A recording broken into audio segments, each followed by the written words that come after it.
People know us now. People know what to expect. Now we gotta take it to another level. Look, city till I die, say hi to the bad fella. Hella smooth with the flow, so grab your umbrella. Yeah, we make it rain, bring the pain, things are changing.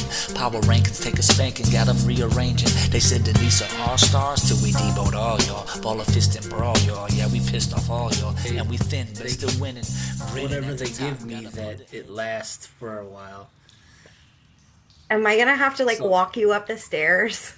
You should record me afterwards, and then we. Oh my God! Yes. We're gonna do a YouTube live of me in the room afterwards with him. I'd like it to be during the procedure.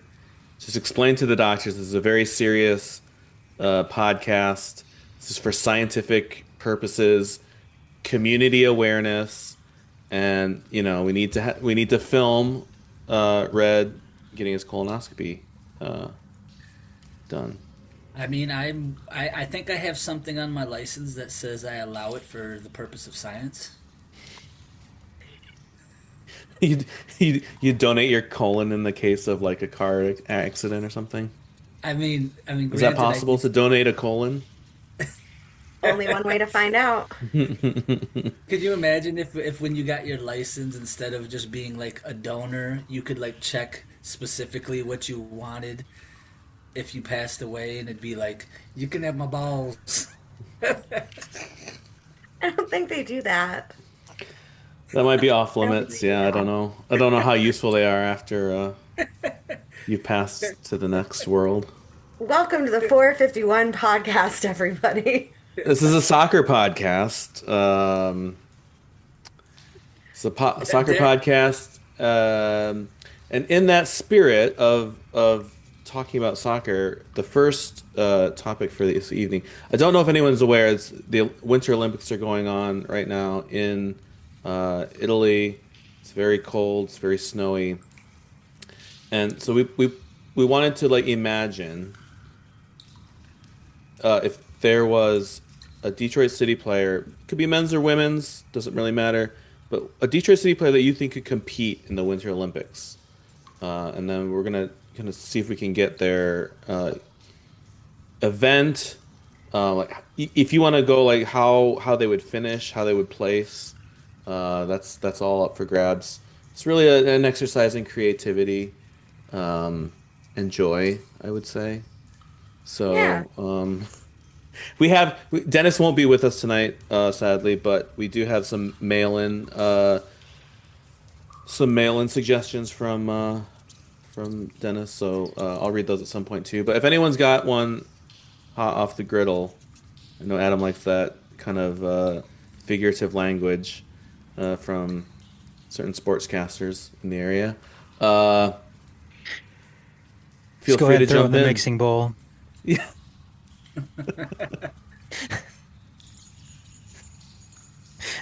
Savage. I mean, I feel like there's some obvious Adam. ones, right? Like there's some obvious ones, right?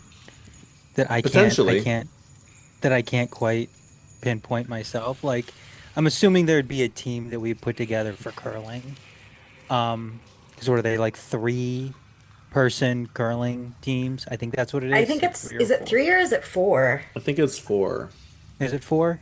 I think it's 4 because it's the pushing guy, the 2 brusher guys, and then the guy that stands at the end. Yeah, What about the other guy that pushes it twice? Well, we're not Canadian. That's very controversial. Some guys are Canadian, so we could have some cheaters on the team. It's only the Canadians. Canadians. Okay, so, who are the more? We just lost our Canadian audience. Yeah, good work, guys. Who are the likely ones on the team to cheat at whatever it is that they do? Oh God, boy! I don't know if I want to this all out.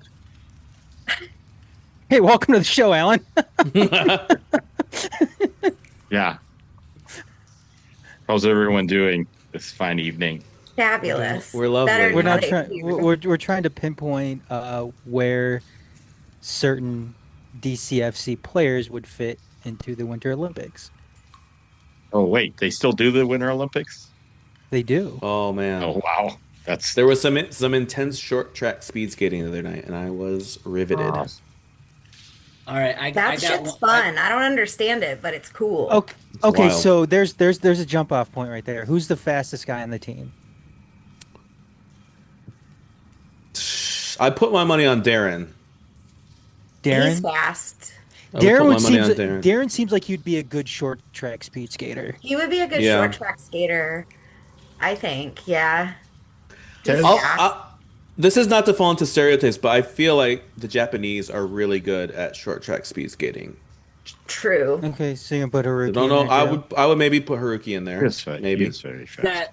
That works as like that. The short track is a team as well, right? It's like 2 or 3. They have individual and they have team. And then there's like relays also. Yeah, both. Yeah. Very complicated. It's quick. Yeah. Red, did you have an idea? I got Cedeno for figure skating. See, I was going to put Ryan Williams in for figure skating because he's shorter than other people. And those typically tend to be the guys who are figure skaters. I would just like to point out. And he's so graceful. I'd just like to point out there's not a lot of a Latin American participation in the Winter Olympics. Oh, because they know better. It doesnn't get particularly cold. I think Peru sent exactly 0 athletes to these Winter Games. Ecuador, I think they had 2 at the parade. So I don't know. I'll give you that one, but I've noticed like the non-snowy countries tend to be the countries that send like 2 people, and it's only for cross-country skiing. Yeah, they're just happy to be there too. Well, Jaime, did you hear that the TikTok thing going on right now after the Bad Bunny halftime show? What's going on TikTok? When he shouted out Canada, everybody's referring to Canadians Snow as Latinos now. Yeah, that's ridiculous. It's ridiculous. Just because you're in the Americas doesn't make you Latino, man. Can confirm. I said Cedeno for figure skating because he's a graceful fella, you know. And he does have the best like goal celebrations. He's creative. Yep. He could be that guy that does a backflip. Maybe ice dancing. Are we gonna do pairs then for figure skating? Are you gonna take a guy and a girl? Men's and women's two guys could be two or guys. 2 men like Blades of Glory. Yes, exactly. What a film! What a colossal piece of cinematography. Blades of Glory. Like, are you gonna who would be the 2? If you want to do a Blades of Glory style, what 2 guys would you be? I would put who'd be your Chaz Michaels and.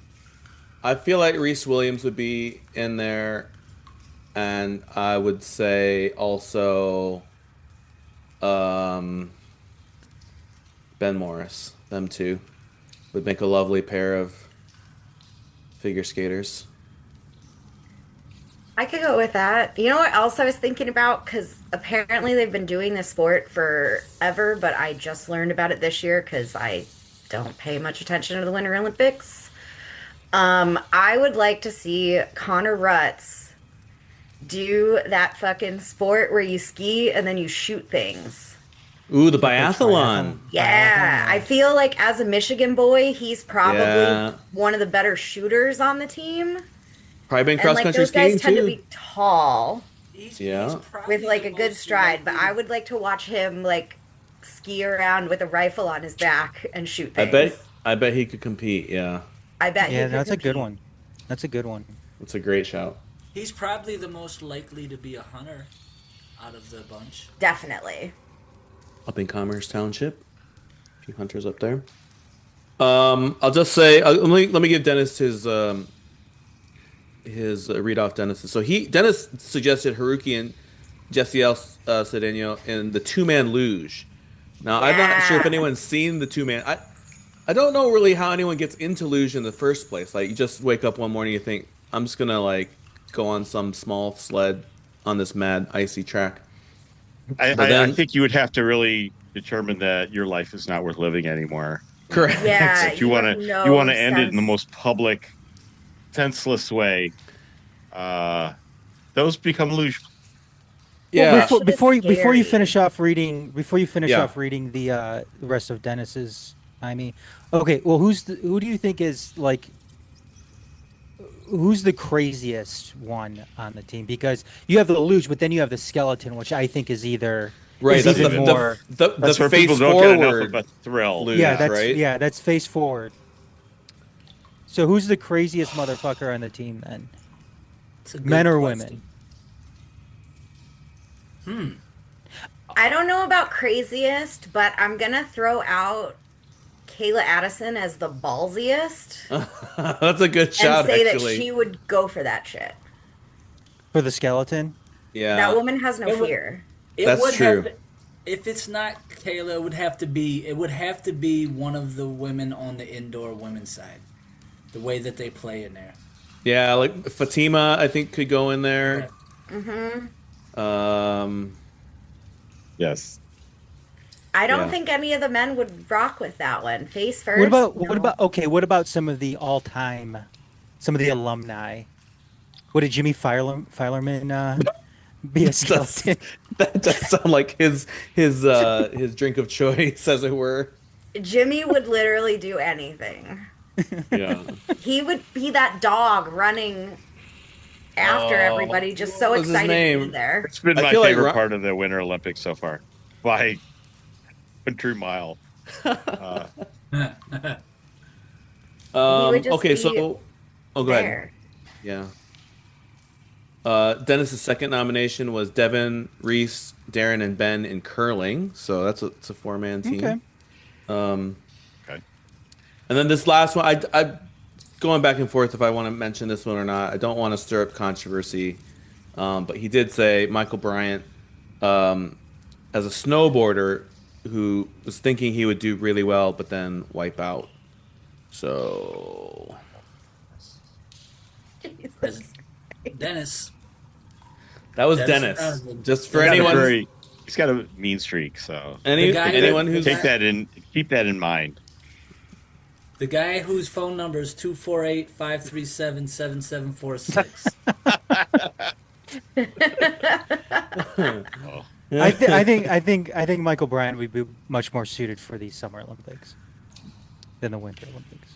Yeah. As for most athletes, yes. Yeah.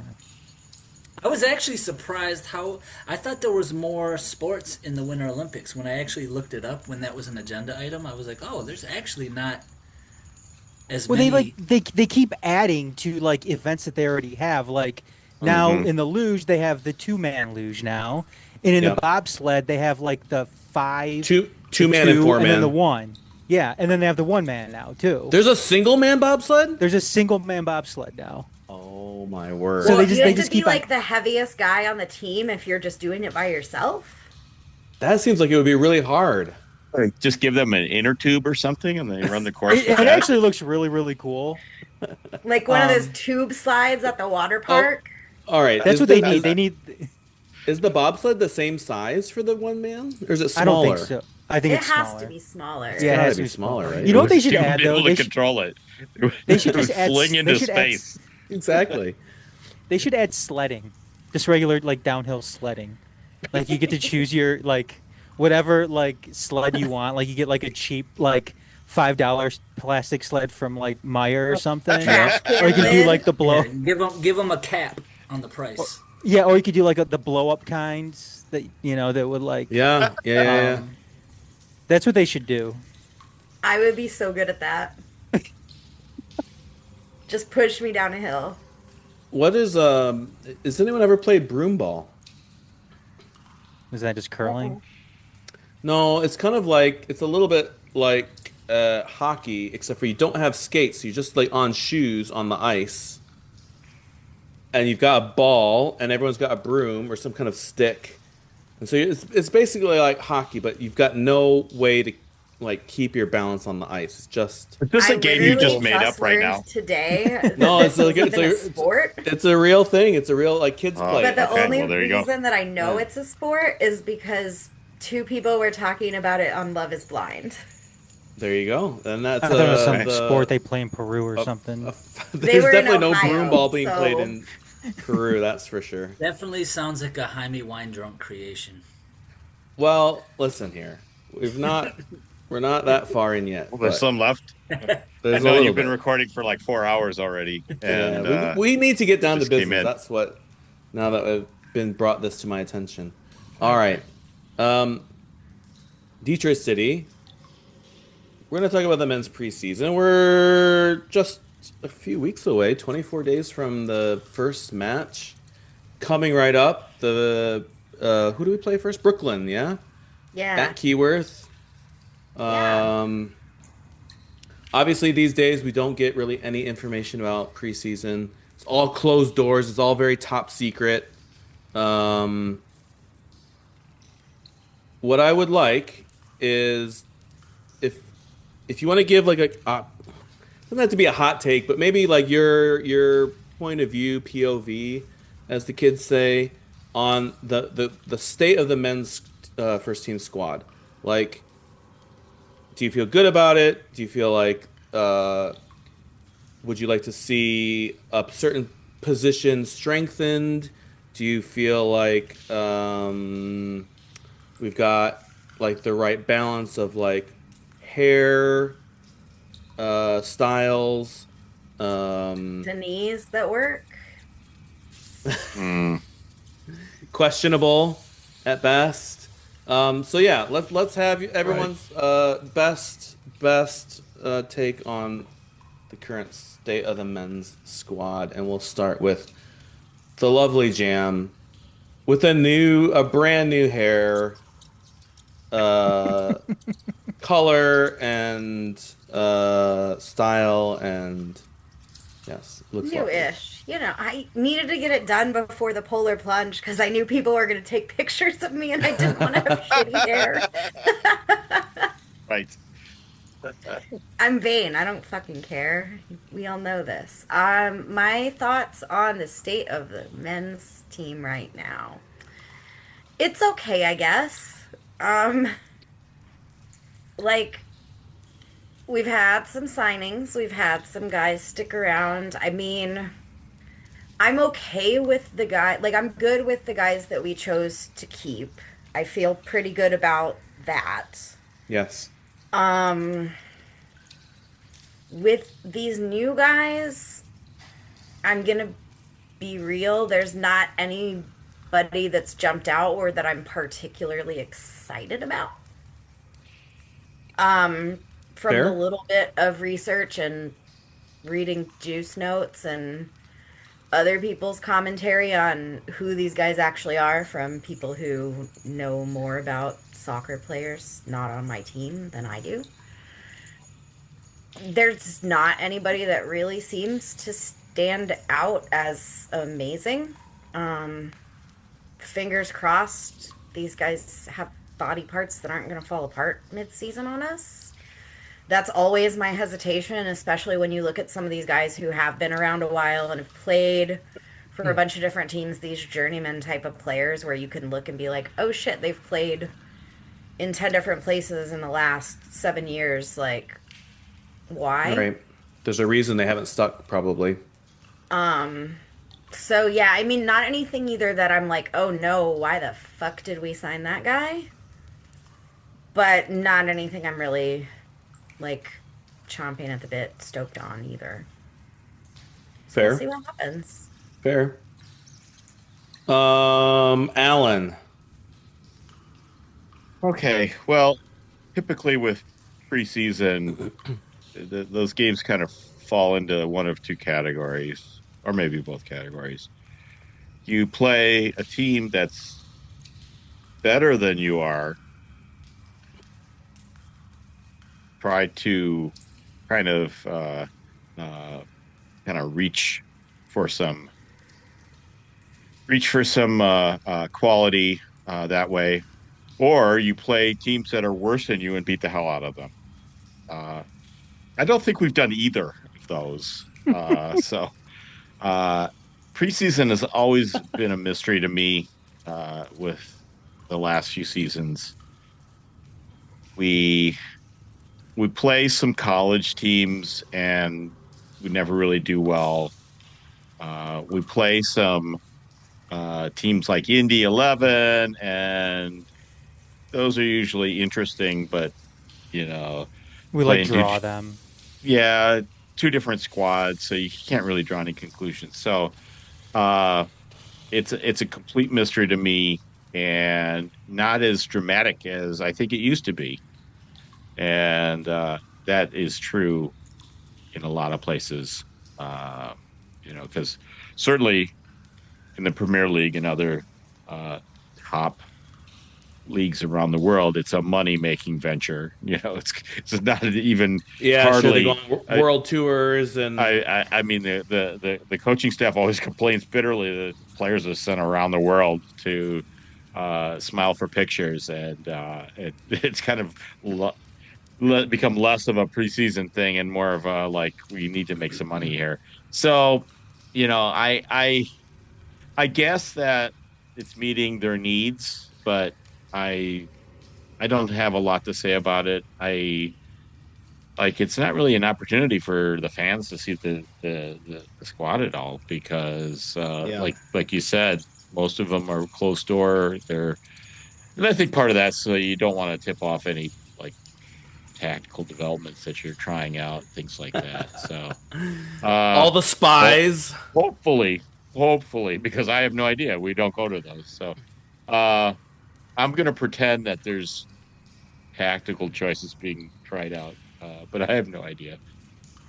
So It is interesting that you say that though, because it like just looking at the lineups, it does look like maybe they might be flirting with a back four. Um, that could be completely erroneous, because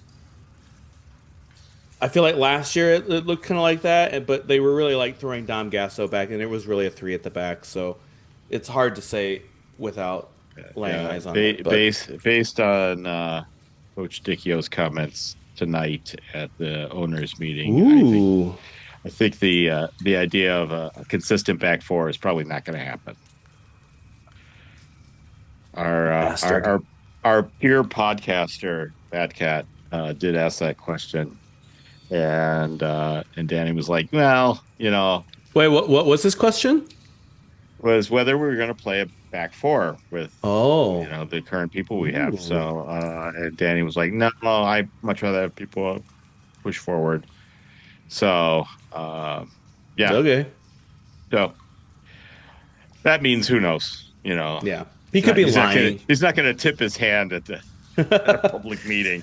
Oh yeah, we'll never have a back three again. They play 6 closed door friendlies, and then he like spills all the beans at the owners meeting. Right.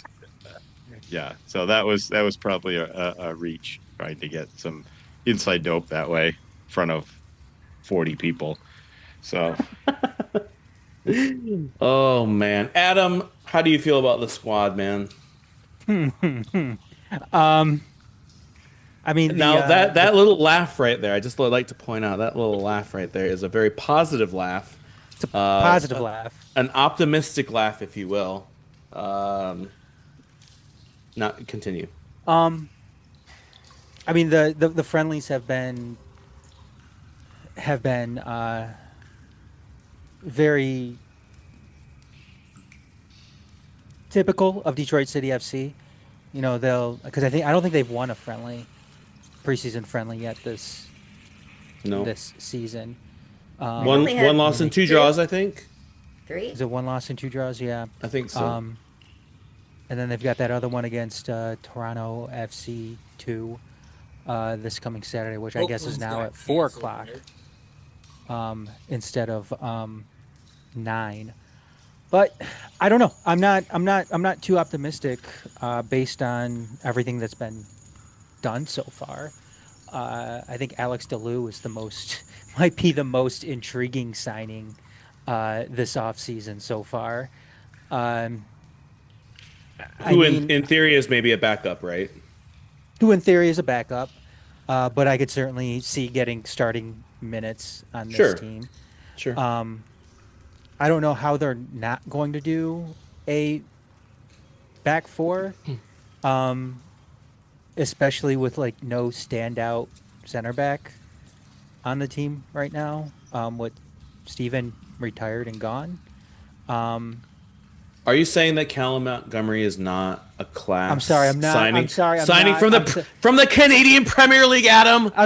I'm sorry, I'm not intrigued by Callum Montgomery. I'm sure he's a fine human being, but I don't think he's going to be a massive difference maker on that back line. Did I hear correctly too that Danny doesn't sound like he's going to be starting Maxi and Kobe at the same time in the midfield? That it would be a juicy tidbit from the owners' meeting. Alan, can you confirm or deny this? I don't recall any comment about that. I don't know. I don't want to say anything on that further. Then if we can't confirm it, I don't know. It seems like in other areas we're kind of running out the same thing that we've always been running out there. Just in like we've seen what this team was with Maxi in the midfield. We've seen what this team was with Kobe in the midfield. We've seen what this team was and has been with Dioff up top, Darren Smith up top, and Ben Morris up top. Now with two bad knees. You threw in Alex DeLu there, and again, it makes things maybe a little bit more intriguing. You possibly throw in Maxi and Kobe in the midfield, but who knows if that's actually going to happen, and that becomes even more intriguing. But then you look at the back line too, and it just seems like things are an absolute mess back there right now. You can plug in some different guys into there, but are these guys going to be difference makers? Is a full season of Ates Dioff going to be a difference maker up top? You hope that he is. Obviously, last season he wasn't. He didn't start playing until almost midway 4th of July, through. practically. Yeah, until midway through the season. And when you look back at it in hindsight, that almost cost us. That almost cost us, a playoff spot. If we didn't get Kobe Hernandez-Foster when we did, that probably would have cost us a playoff spot. And for some reason or another, Kobe Hernandez-Foster wasn't playing games down the stretch when he was arguably our most impactful player in that short time period that we had him last year. I'm not impressed by what has happened this offseason. I think in a lot of ways they're just kind of, running out the same thing. It's they're trying to rearrange, furniture on the deck of the Titanic. It seems like right now with it. Oh well, let's bring back a lot of the same players, but just see it in these different combinations and see how that works. And if it fails, then I don't know. Then I guess you got one more year with Danny Dichio at the helm, unless you buy him out.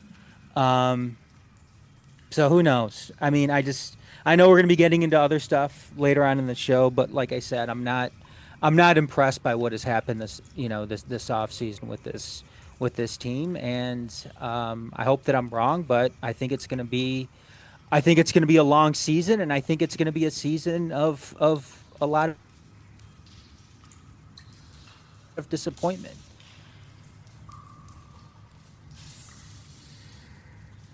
Well, thanks for sharing. I was going to say, I don't want to be the bearer of bad news, but Adam has just confirmed that we will not win any games this year. You heard it here first. You heard it here first. The worst season in the history of Detroit City in the USL Championship. Mark it down. We had our worst stretch of games last year. Maybe ever. And it's possible. I'll have to go back and look at Mackey's spreadsheet here, but somehow that resulted in the head coach getting a contract extension. So I don't know. The bar is low, obviously, with this club. It seems like right now. And what was even funnier too is like, oh well, Danny Dichio delivered the best season in our USL history. It's like we've only been around for 3 fucking years up until that point. It's still the best one, man. It's still the best one. That's like saying I'm the best woman podcast host ever. Like, come on. Well, you are. Yeah, that's not come true. On. That's not a good analogy, Jam. Yeah, that's. You're the best women podcaster on our podcast. The bar is low. Don't sell yourself short. You're a star. Boy. Red, we've been saving the best for last, Red. Where do you stand on the squad here on February the 18th? I think I have them in a holding spot right now. It's kind of a let's see. If I'm okay, so just off the top of my head, right? Which my head is on this piece of paper that I just wrote things down on. Jope, Rutz, Reese, all coming off of injuries, right? We don't know, right? I Morris. actually had and Morris. And Stanley. We haven't seen Stanley yet. Yeah. Well, Yep. right. But I was just thinking of returning He's players training who come right off now. injuries. So yeah, in Morris though. so he's we sooner rather than later for him, I think. Yeah, so I mean, I think we'll see. You know, I said at the beginning, maybe in preparation for last season, that I thought that we were going to see a breakout season from Lai, and I'm not going to predict any breakout seasons this year because things broke, but it wasn't a breakout season. Right, so I guess that's yet to be seen. I do think that a healthy and progressing Lai in the defensive center mid position I would be happy to see that. You know what I mean? Because I think that he did provide us some glimpses of some things that we would need in that role in transition. I do think that him getting a full preseason though this year and being completely, a full year removed from the surgery, a full, I think last year when he came back, obviously he's not maybe all the way 100%, and I'm hoping that he is this year. And he scored a couple goals already in the preseason, so maybe that's a good sign. But yeah. Well, yeah, I mean, yeah, those are good signs, and I would say Reese. I think Reese provided us something on the wing that we were missing last season when he was out. That there's a certain physicality and toughness when you got Reese on the wing that was missing with who we were typically having on the wing. But again, he's coming off an injury. Who knows? You never know, right? With some of this stuff. Connor, at least, was, I would say, a very, very stable fella to bring in to protect the lead. If we can get a lead, that's great to have him in there, right? So, and we got a lot of options. We with the healthy Ben, we might have a good amount of rotation up front, depending on who we're playing, right? If some folks aren't having the best of days, it seems like we got a lot more options up front that will be interesting to see, including Alex. He's probably the newcomer that I'm most excited about to see, the Lou. And again, as I think Adam pointed out, with Kobe and Atez, having them the full season, having them in preseason, seeing what a real rhythm would look like with them in the fold. Add Maxi if Maxi's able. I think that you made a good point, Jaime, in previous episode about whether or not Maxi at this point in his career can kind of pivot to play a different kind of role than he did in the past. I think it's reasonable. I think that if he can do that and he can kind of get in where he fits in with this squad. You know, I think that we have some. I'm hopeful about our ability to create in the offensive third, right? I definitely am that if we stay healthy, right? I think my biggest concern is while I think it's awesome that we have Devin and Mikey returning in the back. Plugging Stevie out, with Stevie's departure, and adding somebody else to that trio, that's going to be interesting to see if they, who's going to step in to, I don't know, play that leadership role within that. And whether or not the three of them, if we do a back three, are going to gel. So I don't know. I think that overwhelmingly, I would say even last year, even though we underperformed, I still think that was the best squad that we had put together, that we compiled since we've been in the USL Championship. They just underperformed last year. And I think that there's some reasonable pieces to that puzzle. We just named off at least 4 players that were pivotal parts of what we had built under Trevor James that were out with injuries, right? With Ben, Lai, Connor, and Reese. So those 4 healthy, bringing back into this fold, we'll see. It's going to be an interesting year for Danny, for sure. Danny's got to, justify this 2-year deal that he signed, because, last year, like I said, he was not playing DF for almost half the season for some reason or another.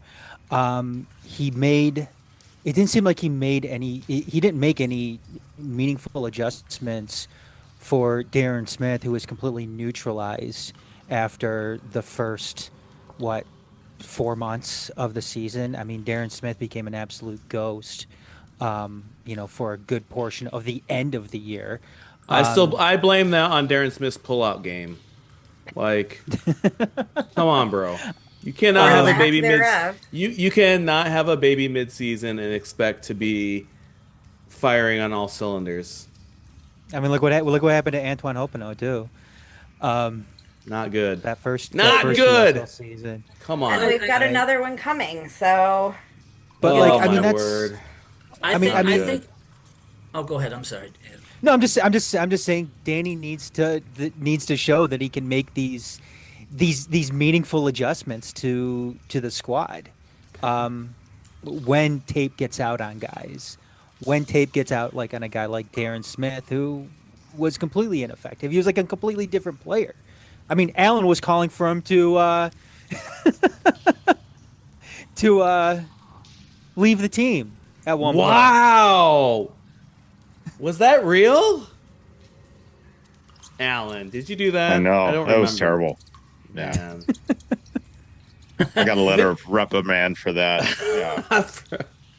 Well, how dare you? Jam had to have a talk with Allen That's right. in our HR office. Conduct. Yes. Yeah. It was a closed door meeting. It was bad, guys. Oh yeah. It was a 2-2 draw. Darren Smith's kind of my big question mark, because we know what he can do, and if we can even approach that this season, that's going to be a big difference maker. So I don't anticipate seeing more of what we saw last season. I think there was some reasons for that, and as we mentioned, off the pitch stuff, and so if he can get a halfway decent performance going, especially at the beginning of the season, that'll go a long way. And so I'm hopeful that at least, maybe he bends the average more back to the middle from what we saw last year. And yeah, I am worried about the defense, but everyone knows that Stevie's gone, and we have to plan accordingly. So it's kind of a known thing, that this back line's going to need some help. So Well, and who's playing that defensive mid role that's gonna be very, very important. Well, and we did get a little bit of a precursor, right? Like, because as a season, Yeah, he was when out, Stevie He came back, he was out for most of last season. Yeah, yeah. I mean, even when he came back, he was just kind of in rotation, right? So, yeah. Yeah. I mean, we'll see. We'll see. I mean, I am hopeful. I do think that we have the right tools to make a significant run and do well in the regular season. I even talked to somebody who said that that would know about this stuff a lot more than I, but said that something like 75% of the best players went to the Western Conference this upcoming season that were available.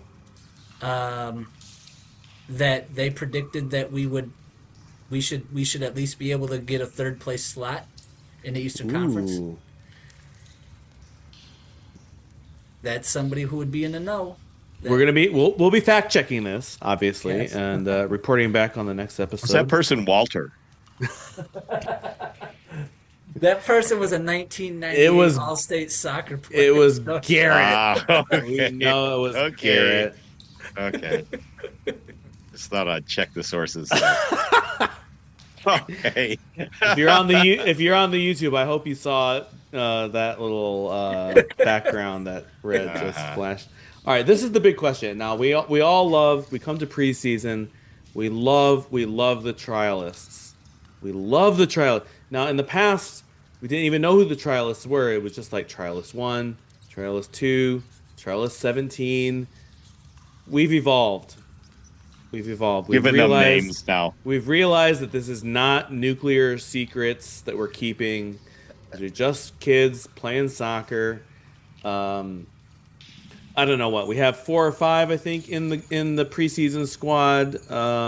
Mostly local guys. We had Mitrovic, who's from U of M. A couple of Western Michigan guys. A Bowling Green State University legend. Trace Tracy or whatever his name was. I don't even remember because I'm so drunk. I think in the history of USL Detroit City, we've only ever had one trialist make the squad. Does anyone know who that is? Do not know. No. Adam's got his thinking cap on. Is Connor? it USL era or is it? Yeah, USL era. USL era.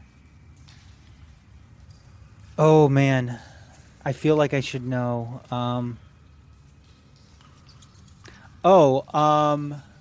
What the hell was his name? Yes. He's the guy that came to the tie-dye jam. Who was the one player that came to the tie-dye NGS tie-dye event because he was left behind on a road trip? That was like 2 years ago. You think I remember that far back? I can picture his face in my mind. Could you I describe know the what he face? looks like. Describe He was the really face. handsome He had brown hair. and kind. Yes, we're on the right track. He And played he in was like the kinda Caribbean quiet. or something. Yes, we're getting warmer. Oh God, what the fuck? I know. was his I'm name? never gonna remember his name. Scored a I'm penalty so kick bad in at the names. Houston U.S. Open Cup game. He had like a he had like a almost scored like a banger of a goal against in that Liga MX friendly. What a If I beautiful remember. smile. Maybe. Oh, God, Daniel hold something? on. Espeleta. Yeah, Yes, Daniel. Daniel Espeleta. So No, he's the no. only. He was a somebody- trialist. We had somebody else in the mix. was a Oh no, we had a trialist that was in the mix for a long time that never mind. They never made a team. Who we thought was going Ooh. to sign and didn't. Yeah. Yeah. Okay, I didn't realize he was a trialist. He was a trialist. I believe. Again, we'll fact check this, but I'm 90% sure. Gonna do that. Maybe 15% sure. He's the only trialist that's ever made the first team squad going into the regular season. I get like here's- half credit for that, right? I think so. Yeah, you knew. You knew deep down. So here's some important information coming out of the owners' meeting. Oh, okay. It was mentioned by the coach that there would be 2 additional signings. Ooh. So that's a little one would spicy. assume that it could be trialists, not necessarily, but most likely it's going to be somebody who's currently working with the squad. So I think we're at 21 players right now, officially. So 23 would be 23. That would track, right? That would. Yeah.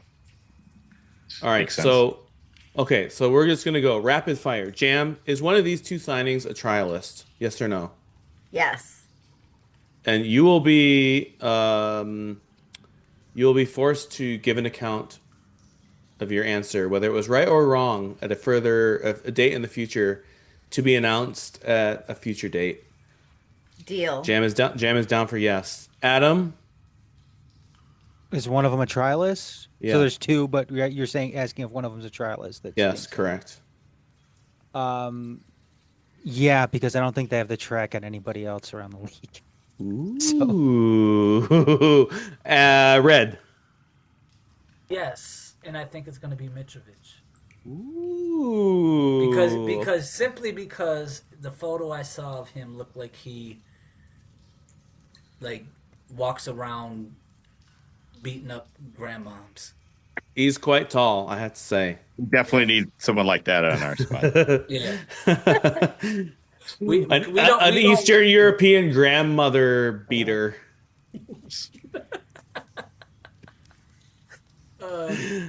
Alan, yes or no? Yes, I think both of them are going to be trialists. Oh, okay. For say reasons no. that Adam mentioned, that we probably aren't talking to anyone else. So. I'm going to say no. I think we've got a couple of promising Canadian players coming in across the border. They've got their green card. They got their passport. They've been hanging out in Windsor this whole time. Sorry, no. Just Underage waiting. Underage drinking at the casino, and they're just ready to come across to Detroit, Michigan, set the USL Championship on fire, mark it down. Got a former York 9 superstar. You know that you are also going to have another to explain Valor why FC. you're wrong, right? What's that? You know you're also going to have to explain why you're wrong later. I would like to plead the fifth on that. I don't really know what the fifth is or if that's applicable in this situation, but I will absolutely not be held accountable for any of my wrong predictions. That's the way it goes, Are you going ladies into and gentlemen. politics? Jesus. Well, I would like to become president one day. It's a terrible job. Always been my aspiration. I would vote for you.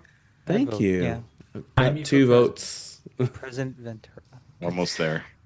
I was gonna ask if we had any reasons to be optimistic, but I think we have got no reasons to be optimistic for this team. So we're gonna skip that, and we're gonna go straight to the women's team. So lots of things going on with the women's team, to be honest, like MASLW. Jam, do you want to give an update on the fundraiser before we get into the really gruesome facts of MASLW and their media team? Well, I was just going to say, I was trying to think of a word. I'd lost it in my drunken stupor. A word that means disregard, but like fancier. Disregard for copyright and property rights and intellectual property. We're going to get to that. But Jam, Can you take us through? Yes, I can take us through. So the supporters from Louisville, as well as mostly NGS, because me, and all the supporters who contributed were from all over the place. We did hold a little fundraiser around our home and away series with them this year. And we did pretty good, considering it was kind of a short turnaround time. This wasn't a big event that we were promoting for months or that everybody knows about, like Pride Racer. Yeah. So we did choose Michigan Immigrant Rights Center as the charity we wanted folks to donate to. Even if you didn't participate in this, go donate to them. They're There's fucking still awesome. time. Yep. And so we had for our home and away, actually, our scores for both the games were inverted.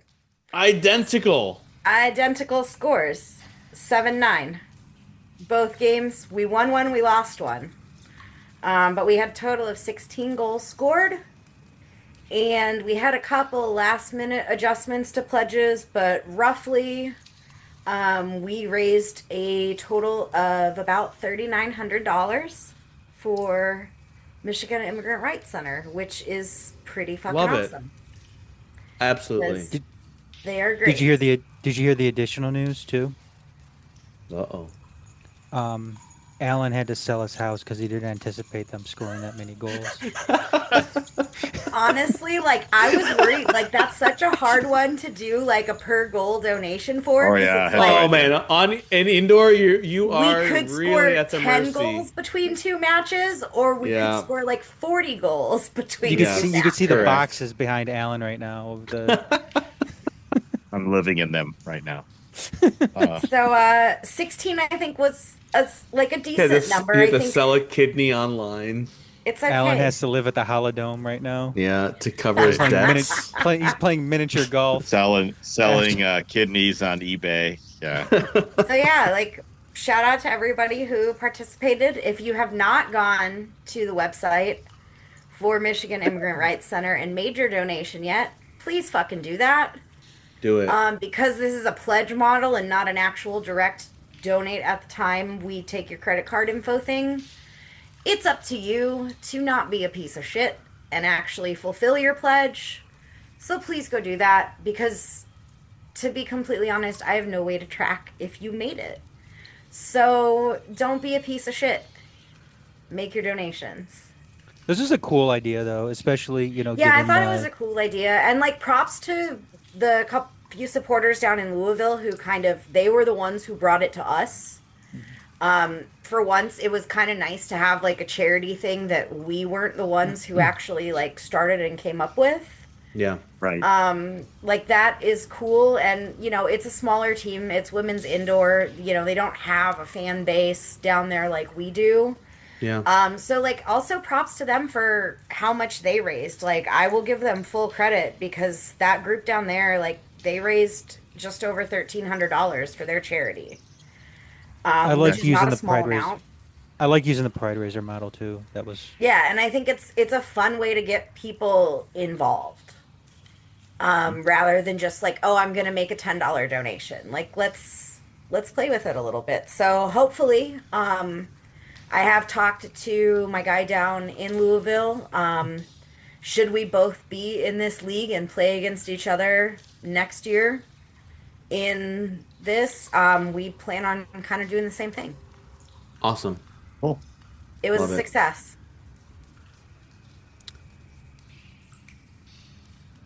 But fuck their social media team.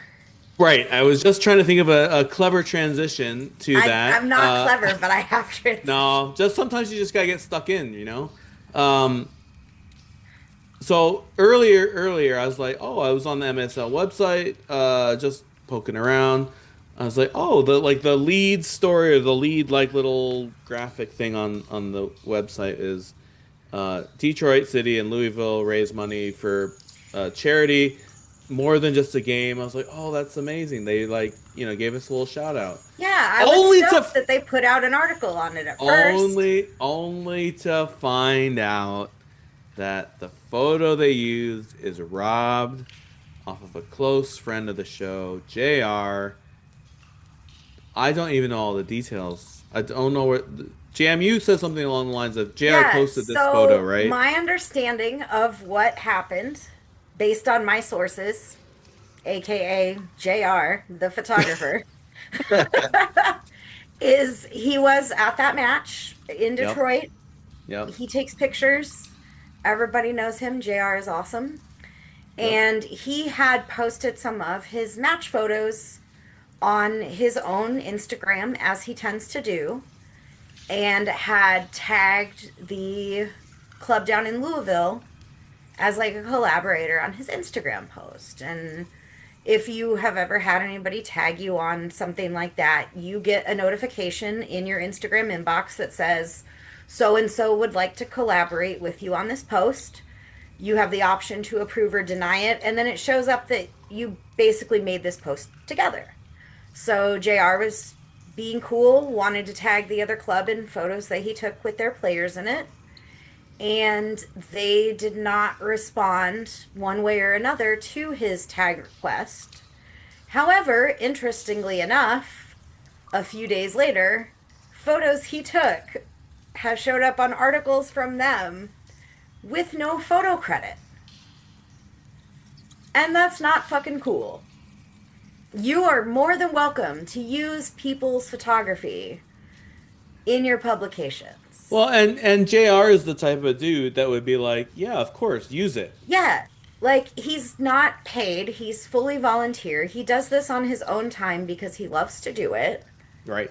The bare minimum level of respect, if you're going to jack this guy's photos from his Instagram account while not collaborating on a post, is to give the guy photo credit in your article. Right. It takes 2 seconds. You know where those photos came from. 100%. They weren't some random shit you found yeah. on the internet. Right. Give people credit for their work, especially when they're doing it for free. That's all. Agree. Now, I was gonna bring up the fact that this is the second loss for the women's indoor team of the season. Not to mention FC. Well, I don't know if I go that far. I'm just kidding. But I was gonna say FC Berlin has got a game in hand. If they win it, they're just a point back. Is this going to be like a tight run-in? The playoff spots are up for grabs. And then I reread the announcement that Detroit City is hosting the playoffs and realized that we've got an automatic berth no matter how bad we are the rest of the way. So I completely nullified my talking point. World Cup rules. Yeah. Gianni Infantino has definitely been at work here. How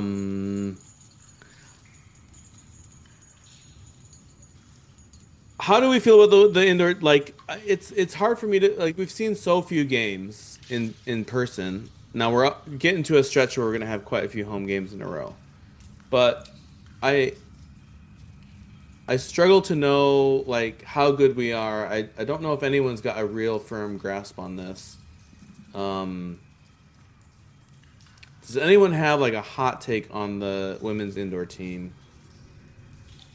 I'm disappointed that Alan hasn't made more road matches, so he can tell us how everything's going. I'm just going to pause. I just want to stop and just say, before we get into the real beefs, my principal beef with the women's team is that Rod Green Sr. was allegedly at the last game, which I was also at, and I had brought the poster that Rod Green has been trying to get off me for about 3 years, and he completely ignored my message in the group chat, left without the poster. I've had to bring the poster back home all the way to Ann Arbor. And I'll probably be... at this point, I've just made peace with it. I'm going to have to find a frame and put this poster up in my own house. Yes. Rod Green, if you want your poster, damn it. A little plaque on it says, "This belongs to Rod Green." He just slipped out of nowhere. Like, we were talking That's right. upstairs after the match. He slipped out, and all of a sudden, I had his lovely son come over and say, "Where is my dad?" Where's my dad? And I'm like, "I don't know, but I have his jacket." He left his son at the clubhouse? And his jacket! He wandered and off his poster! without his jacket. I hope he's okay. Oh, my word. Has anyone heard from Rod since the last indoor game? You know, I haven't seen him in any of our group chats since Oh, my goodness. Yeah. Was he wandering around East Lafayette? Have to start. Like, he's wandering around with no jacket. We're He gonna went have to over like to start brewery face on, and he's never been seen for putting up posters of his likeness on like become a lamp brewer posts over and there. storefronts and whatnot. Okay, anyway, sorry. Back to the Well, he this heard that real Jaime was serious. looking for him. He had to hightail it. So Yeah, he knew he was in trouble. yeah. All right, any hot takes on the women's indoor team?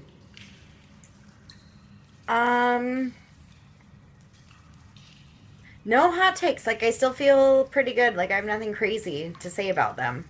I think that's fair. Go ahead, Adam. No, I was gonna say I like what they're going through right now. I like Yeah. I like the stiff competition. I think it's going to benefit them when they do get to the playoffs because I think last year the way that they just steamrolled through the regular season, Too easy. It was too easy. it was too Yeah. easy. They Way did too and easy. Yeah. and when they finally faced good teams, it seemed like it was they're a little shell shocked by it, especially when they faced off against Chihuahua sure.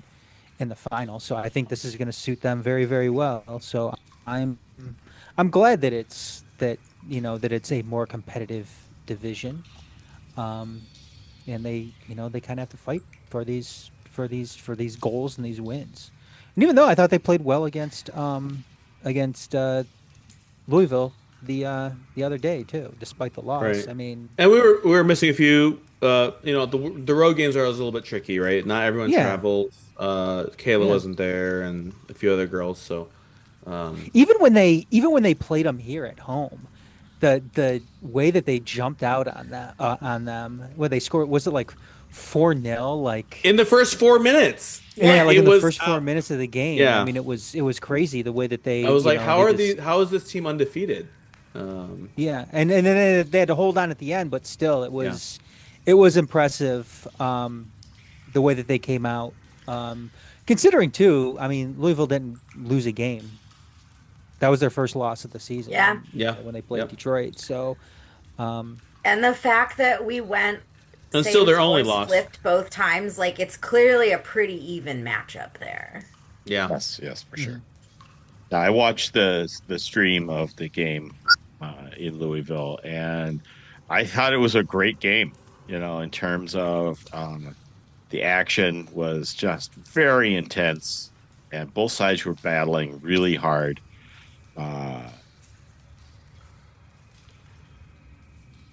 It some other people that, like, when the ball is moving, people are going 100 miles an hour. And it's just relentless. So I think both teams, are really very talented, and it just seems like this iteration, because every year it's a little different mix. You bring on some new teams, you lose some teams, and it seems like this year's mix is better, maybe.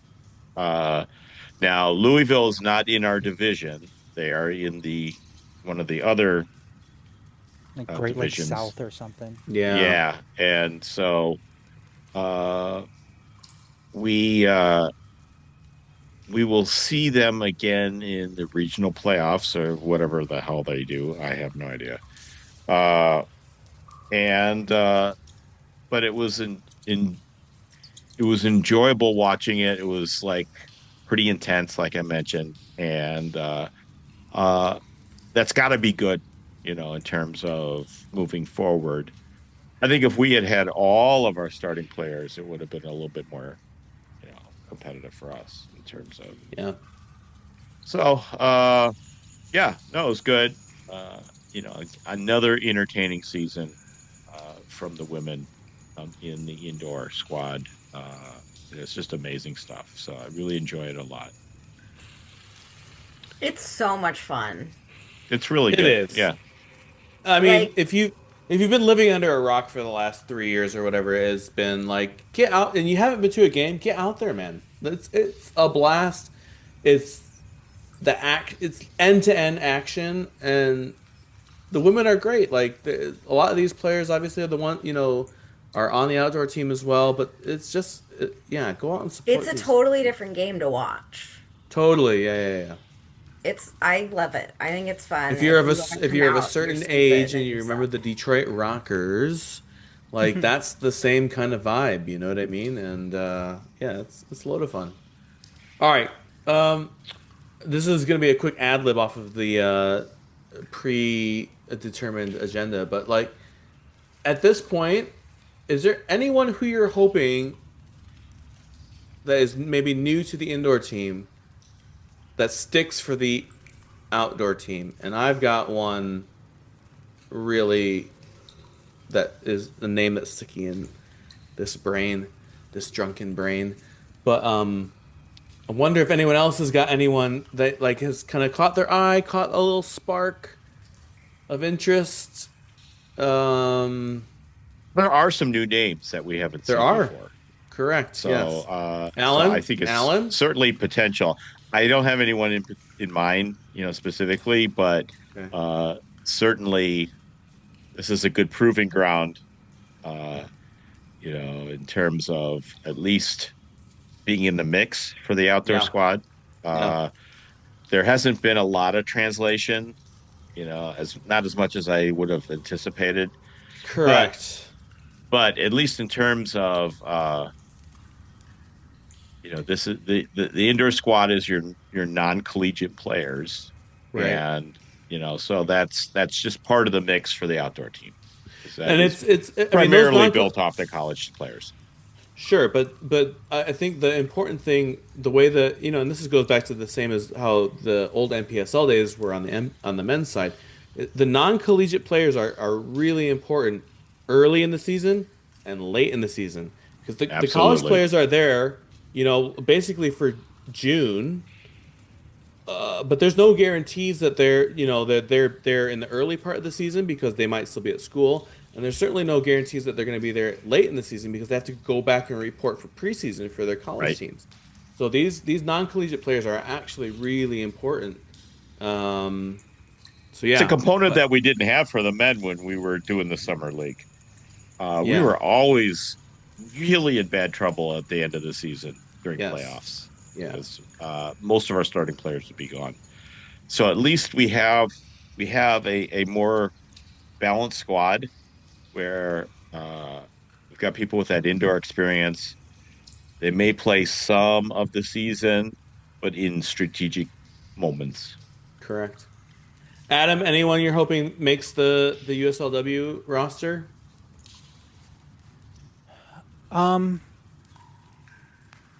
Was Kristen Williams on the W League roster last year?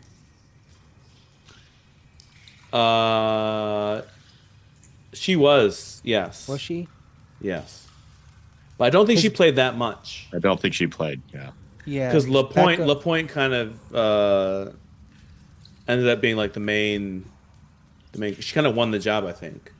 Yeah, and she was damn good last year too. She was. Oh, yeah. How did she break her arm? Does anyone know? No. Wait, she broke her arm? Yeah, at the last home game, she was there in a sling, in a cast, and I was like, I totally didn't even notice. Oh, I did not know that. Yeah, that's why she wasn't there. Because Prisbillo and Williams have been playing the last couple games. And Prisbillo's made her return to the... It's probably out there playing broom ball. Damn it! It's a vicious game.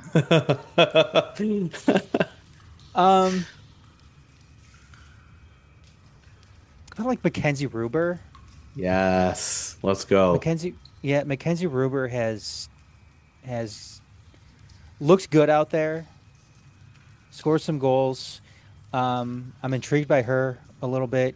Maybe making that jump to the W League team. I know she's out of college now. Where she go? Bowling Green. Yes, absolutely. Obviously, it seems like there's always been that connection with Bowling Green and Detroit City FC. So I could kind of see that, kind of helping her in a sense. But she wasn't on a roster. I think maybe in what was the league before USLW? UWS. Yeah. Yes. I think she was on the roster one year, but didn't really. I don't know if she even made one appearance. It's one of those things. First or second? I feel like it was the second year. Was it? Or no, the first team or the second? Because remember, there's two teams. There's two women's teams. Oh no, she was I on. don't I think she know. was announced on the first team roster, but I don't think she ended up playing more. Maybe one match she turned up or whatever, but like for whatever reason. I was saying I'm gonna go with Mackenzie Ruber though. Yeah, I think that's a good shout. She's one that kind of intrigues me on That's making what I that was jump. gonna say too. And again, given her experience, she's one of those types of players too that you're probably not going to have to worry about as far as not being available. Like a Right. Lily Yep. Jekyll who is Yeah. unavailable for large stretches of the season. Correct. Or Congrats to Lily Jekyll. She committed to Notre Dame, by the way. I don't know if anyone's. good for her. Nice. Oh wow. Don't know if that's been reported by anyone first, but It's been reported by you first. that's what I'd like to believe. Breaking news. Did I steal your thunder, Jaime, though? No. Well, okay. I actually I do. I hope that she is in the mix. The other one though, I think Erin Torrance has been outrageously good. Yeah. And she's a post collegiate. I can't remember where she. I looked it up the other day. I can't remember where she like something random like East Kentucky or West Kentucky or somewhere in the Kentuckys. I think she played her collegiate soccer, but she's. I mean, her finishing is really cool. She's got like. I mean, I don't know. Like, I've not stood next to her, but for the women's game, I think she's got like good like physical size. Like she in the playing as a striker, right? Like she can hold the ball up well. She can like hold off defenders. She can score. Like I would love to see her on the outdoor roster, personally speaking. So I think she's a baller. Yeah. So. Yeah. There's a game this weekend, I think, right? Yep. There is a game this weekend. Saturday night. Be there, be square. They sold out the last one. And also, if you're... No, I'm not going to say. I was going to tell people to get there early. Parking is a bitch. No, don't worry about it. It'll be fine. It'll be fine. Just come late. Definitely come after I arrive. Because at least the snow will be melted this week if you have to park across the street. Or down the road, as some people are. Don't be like me. Don't get stuck in the snow. Come get your cowbells, too. Yeah. And there's going to be a TIFO. Ooh, finally a TIFO for women's indoor. Wow. That's the breaking news. Breaking news. Breaking news. Will this episode drop before the match happens? No one knows. Not Adam is definitely going to get this out first thing Friday morning. So what day's today? Wednesday.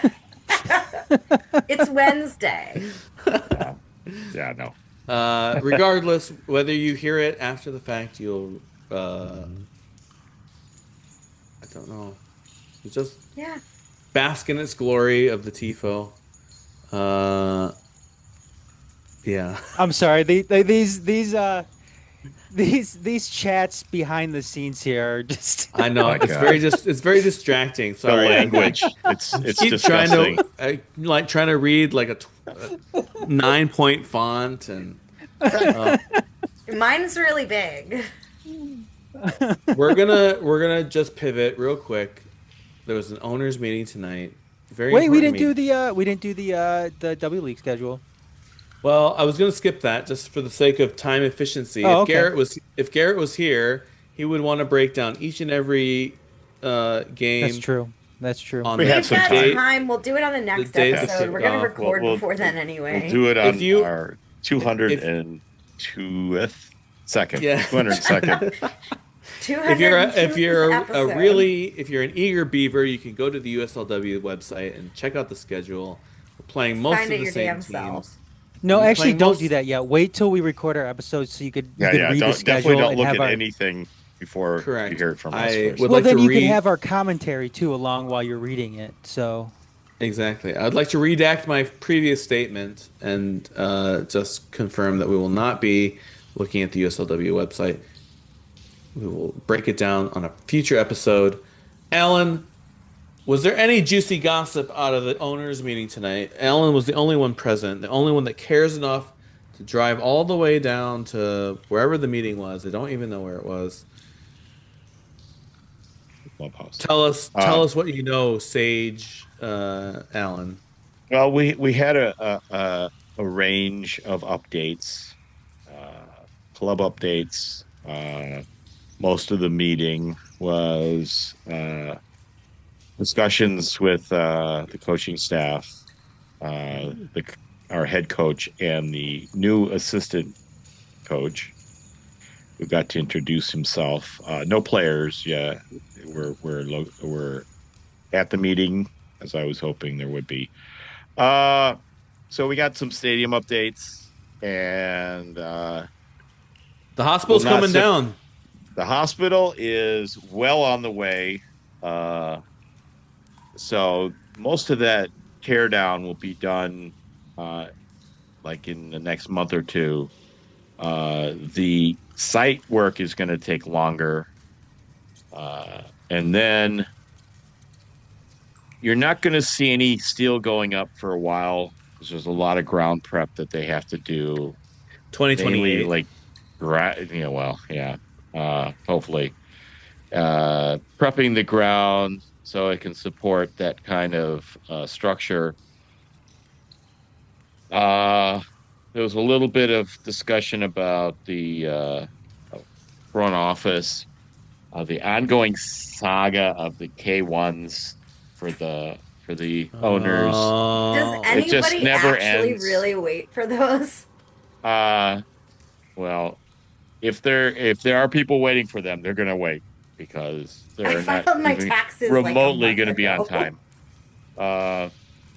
This is a struggle every year, and it will remain to be a struggle, despite all of the preparation that's been done to try to in perpetuity move this forward. There was some ticketing announcements. They've announced on socials today or yesterday that they've surpassed the season ticket sales for 2026 have surpassed our previous records. So keyword's going to be crowded, and that's a good thing. We've got a lot of commitments for our future home, so whatever that might be. A bunch of people gave $25 for a deposit, right? That's right. So they're gonna probably continue to work on that. The one little update was in terms of so much of the ticketing staff has moved out of the field house and into the Mercado in Southwest Detroit. So not too far from the new stadium. The club is renting space in that. You will remember that from our stadium reveal event. So a bit of a locus of activity has shifted there. There's going to be future activity there. So that's kind of building an anchor in the neighborhood. So that's good. That's cool. That's really good. There's some questions about the stadium. I asked if there was going to be any significant changes to the design, and which elicited a series of hums and haws from Sean Mann. Oh boy! The answer is, substantial. I mean, he's right. It's in the eye of the beholder, but there are changes. So, and most of it's related to the fact that the costing out of the conceptual stadium that we looked at in August would total $300 million. What? Baby yeah. Jesus. 300 million. So obviously we are not getting a $300 million stadium. We're getting a $150 million stadium. Back to Porta Johns, everybody. You can figure out the rest. So yeah. the Will they still be providing a Stadium phallic structure is going to look structure familiar to what we were the told, north but end? I think the inside is going to be a lot more simple, stripped down stuff. So It's gonna look like the inside of the hospital looks right now. well, probably not too far off of that. The fish, There will be water, so we're they've gonna kept have the fish we'll have so they plumbing. can So recycle them in the new structure. yeah, so part of it was dealing with uh, the structure of the seating. Uh, it will still be 15,000 attendance, but not necessarily 15,000 seats. So It's gonna be like Michigan Stadium, where they set the records, but they just sit there and cram as many people as they possibly can. Oh in my there. word! yeah. So Like you've got about 3 inches. Yeah. Well, I for think your- more it's going for to be your like you're ass. going to be standing So and watching the game. yeah, So I was not surprised by this because if every single project like this, you have these overruns and so they made some changes in terms of uh, and Sean basically said that listen, they wanted to do a lot more cuts and they had to fight for everything. So uh, the project is now back, you know, more towards what we actually can pay for, and we'll have to see what that really means in terms of the game day experience. yeah, It's not going to look as pretty, that the renderings we saw. There's a 100% track record of people don't deliver the renderings, and it's going to be true in this case as well. So sorry for the bad news, but we're going to have a stadium. It's going to have the roof is still there. Hooray! For So now. for now, so uh, the sooner we start seeing steel going up, the more comfortable I'll feel like what yeah. in terms of what we're going to get. I just What can't else? I mean, believe it. Just in this like brief interlude, I'd like to throw it over to Red. Red, if you could just say a few words about your background. Well, my background, well, I originally come from 7 Mile and Telegraph in the city of Detroit. I'm a 1998 All-State soccer player. You probably heard Okay. about that. Yeah, he's kind of a big deal. Yeah, I've seen Um, the newspaper clipping. yeah. Other than that, I don't know. Pretty fun, loving guy, easygoing. I think somebody's behind you, Red. Wow, Wow. Sorry. that threw me for a Always loop. watching, just like Those giant eyes looking at Like us, right there. wondering feel- what's going to happen next. I think in the horror movies there'd be some music playing right now. Yeah, yeah. Speaking- Something's going to Speaking of- happen. It's going to be really ugly. Fingers on a chalkboard, kind of. That's right. It's like I can't believe they're still like shooting for this 2027. Yeah. I mean, because I don't think anyone believes it. So they haven't spoken of anything else that they haven't spoken of alternate plans for when the stadium isn't up this time next year. that would suggest that those plans are probably not in place yet. So I mean, it's There's it's an crazy. idea of a plan. We'll be driving to Western Michigan for the first. we're going to be scouting out 7 months of open the fields season. around the city of Detroit. Or if they're bring going to your do what folding lawn chairs. like are they going to do what they did with like if they even have a shot at this next year? Like are they going to do what they did with Rhode Island, where they didn't have a home game until like mid-May or something like that? Could be. That's something that tends to happen. Yeah, you see that a lot. It's just whatever they think it's going to be. It's going to be, many months after that. That's how it works. Yeah. Any other non-stadium notes, Alan, from the owners' meeting? There was a question about the CBA negotiations. and we got a very Sean Mann answer, which basically gave us no information. Yeah, I was gonna say he's a So it's like skilled. everyone's they're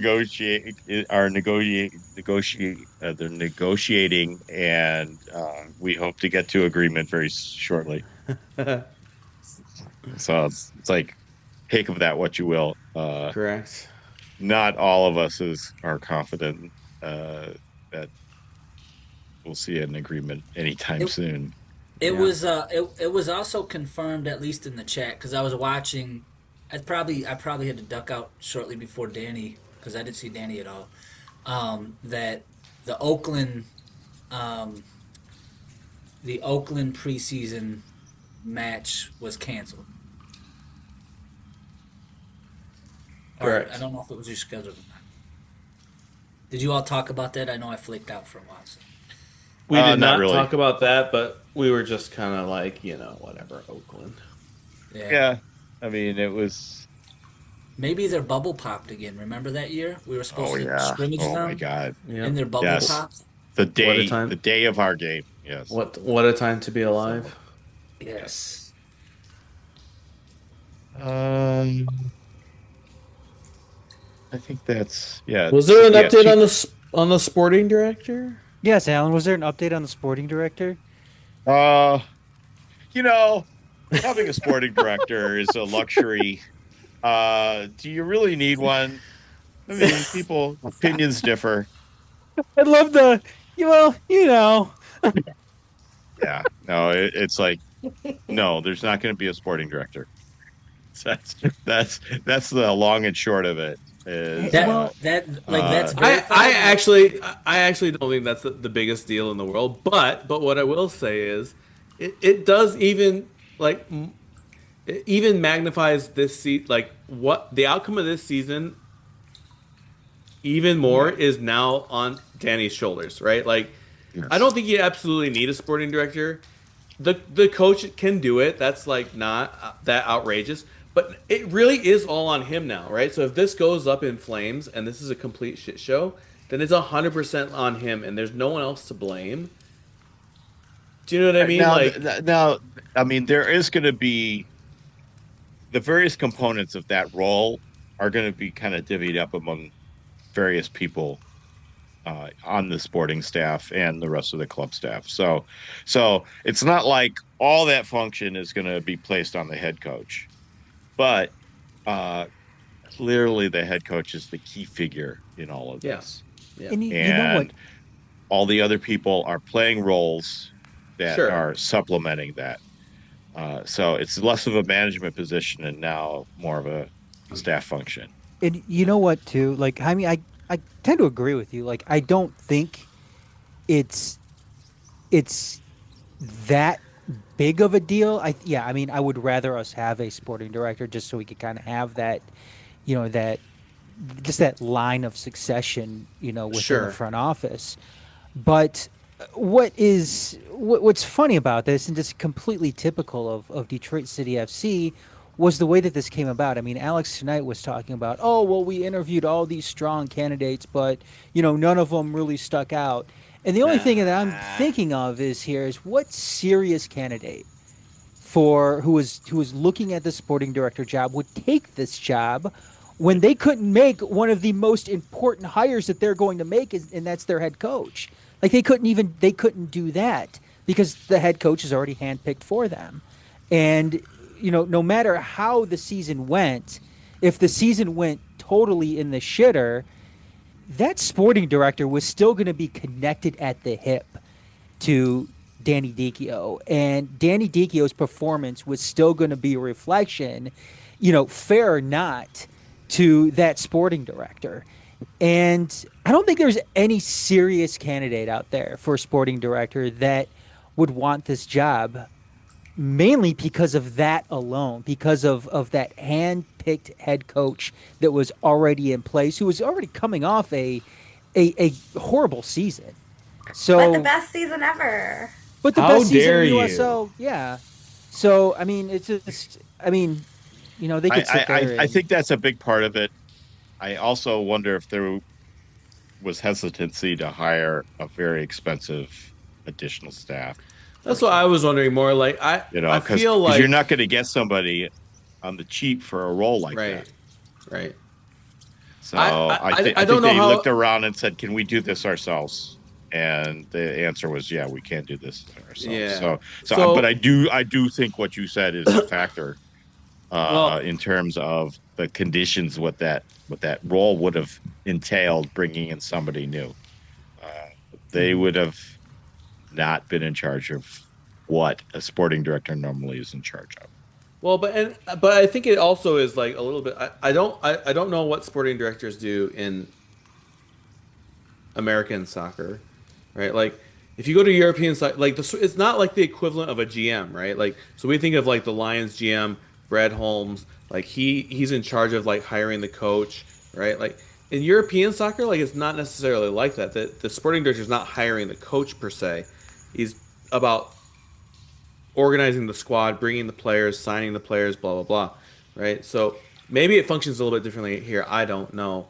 I feel like Alan's theory is probably maybe more close to the reality that, like, we're not paying another guy, like, however much you got to pay a sporting director here.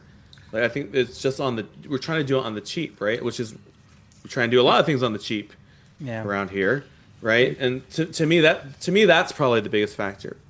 I don't know for certain, but it definitely tracks. Do you know what I mean? I mean, who do you think that, like, ultimately, whether or not to hire somebody and whether or not we have the money on the front end, who does ultimately that decision? To hire a sporting director? Yeah, the hire supporting or to make director, the call, whether or not we have the resources to. I mean, whoever's on that board, that's what I'm guessing. That's a board decision. Yeah. I would imagine the board, but I would also imagine whoever has who on the board has the pocket that we would most miss financially if they took their ball and went elsewhere. What are you trying to say, Red? I'm saying that I don't know. There's a lot of questions. There's a lot of unanswered questions, right? Of like who ultimately makes these decisions, right? It should be me. I wonder. I think that's the hope that we can believe in.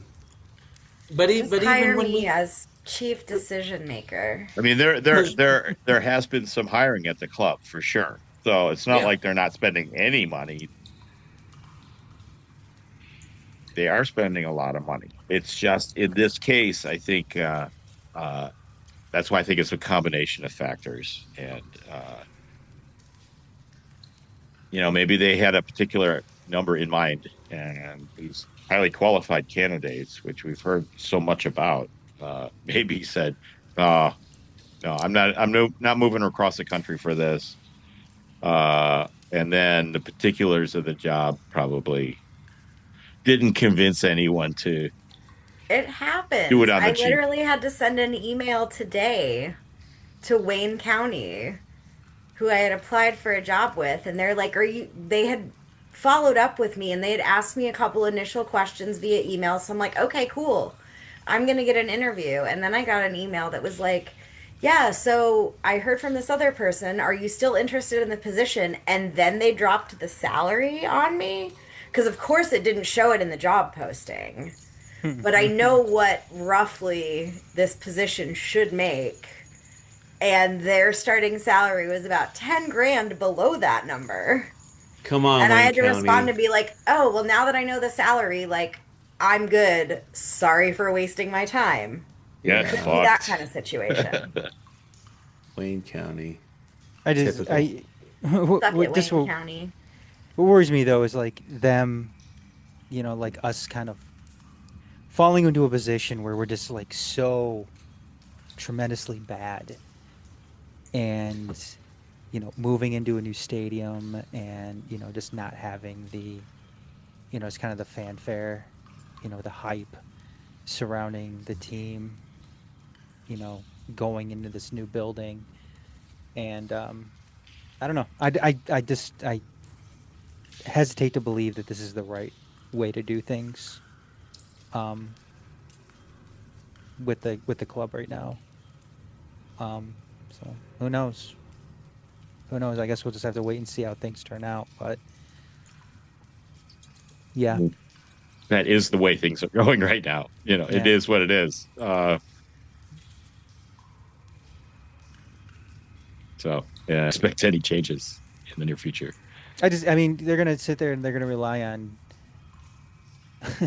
Again, they're gonna get they're gonna get advice from, a CPL GM who wasn't very good. I mean, who's also moonlighting as their assistant coach. I mean, that's so DCFC in the USL era. It seems like right now with things. But again, I mean, you know what? If they would have come out like 2 months ago and just said that David Dwayhe is going to be the new sporting director for now, I think a lot of people would have been like, okay, that's fine. But I mean, that's not what happened. But apparently, David Dwayhe's going to have a hand in it. So who knows? I mean, hopefully, he did a great job with the women's side, and maybe that carries over. Maybe that insight. If there's anything I can say about Dave Dwayhe is that he always has his backpack and he is always ready to go. Yeah, so hopefully that's the case. I hope they lean. I hope they lean more on Dave Dwayhe. Yeah, I hope they lean more on him than they do the assistant coach. What is it, Philip De Los Santos or whatever? It's a typical Canadian name, De Los Santos. Yeah, it's a Canadian Latino. Can you imagine Snow Latino? Dave, and we've come full circle. Dave Dwayhe as sporting director, and a particular trade falls through that they were counting on, and then Dave says, "Fuck it, I'll do it," and he just throws on a jersey and heads out there. Yep, the best signing that the sporting director made was himself. All right, we've gone way longer than we ever expected to. We've bled your ears. We've I don't even know. We're all falling asleep here. I just would like to say, first of all, shout out to Christina Torres, former Detroit City women's player. She is currently in the top 3 of assist givers in La Liga MX Femenil. What a baller. Shout out to Ella Karolak. It sounds like she's signing for Sligo Rovers in Ireland. What a legend. We will miss her. Any other shout out? Shout out to Dennis. Shout out to Garrett. Shout out to Rod. Come get your poster, damn it. Any other shout outs before we end this glorious episode? I have no shout outs, but I have 2 quick updates. Ooh, bring it. First, number 1 update. Polar Plunge. It's coming, baby. It's coming. There's still time. We are currently the number 2 overall team, which is not bad because we're just over $1,000 behind the first place team. Still, we want to be number 1. They have 20 members. We have 5. So we're holding our own. Polar Plunge, February 27th. You can donate to our team to jump in the fucking river in swimsuits in February, so you don't have to. It was 60 degrees today, though, so like, how cold is it actually going to be? See, it could be warm that day. My concern is because it's been so cold so long, how deep of a hole of ice the water will still be cold for me. Yeah, all right. The link to donate, or if you're stupid, join our team, is on all of the NGS socials. We are currently just about $4,000 under our hopeful goal of $15,000. We're at $10,985, and there is still over a week to go. Help us get there. The Special Olympics is fucking awesome. Lots to do. Adam, in post production, Adam's going to add the link in the graphics, so it'll pop up on the screen right now As I'm speaking, not gonna do that. He's not going to do that, but he should totally put the link in the show description. Yeah, Use your imagination. I will do that. I will do that as long as somebody sends me the link. Deal. Right, I'll send it to you right now. Go. Second update faster because more details to come. The next day, 28th, it's a women's match. It's also fucking Kill the Keg, bitches. Ooh. Show up. We've got some really cool stuff to auction off in our silent auction. A time-honored tradition. If you don't get tickets to the game, you can still show up at the clubhouse and party and bid on items. And it's the one fundraiser a year that NGS actually does for ourselves and not to benefit someone else. The off season is long, shit is expensive, and we need your money. That's it. That's all I got. Any other shout-outs? Alan, do you have any shout-outs? No, because you took mine. Oh, sorry. Adam, any shout-outs? I mentioned this earlier. I just want to shout out the Holodome for providing Alan a place to stay for the next few days. Yeah. He could go and play miniature golf. A noble cause. And Sheets are so clean. Red, any shout-outs? Alan's gonna bring his bathing suit, so he'll be all set. Oh yeah. There's a hot tub. There's a hot tub, I heard. Yeah, I got a little story to tell you, just a quick one. All right, let's hear it. Upon a time, there was a young boy. Hey, Crustache boy, how you fucking doing? It's great. Thanks so much for checking out the latest episode of Channel 451 Tunnel Talk. For more of these type of episodes, go to detroit.themajorsports.com and look under for Channel 451 where you can check out all of our prior episodes. Additionally, they are also on YouTube, whether the Majors TV YouTube channel or Channel 451. Be sure to like and subscribe both. Additionally, you can find the Majors Detroit on social media at TMSNX Detroit on Twitter and Instagram, and TMSNXDetroit.bsky.social, and the Majors Detroit on Facebook. You can find Channel 451 at 451DET on Twitter and 451DET.bsky.social on Blue Sky. Be sure to, if you check out all any of us in audio form, you can find us wherever you check out your podcast. Be sure to not only like and subscribe, but leave a 5-star review. It goes a long way towards helping out all of us here, not only at the Majors Detroit, but the Channel 451 Tunnel Talk crew.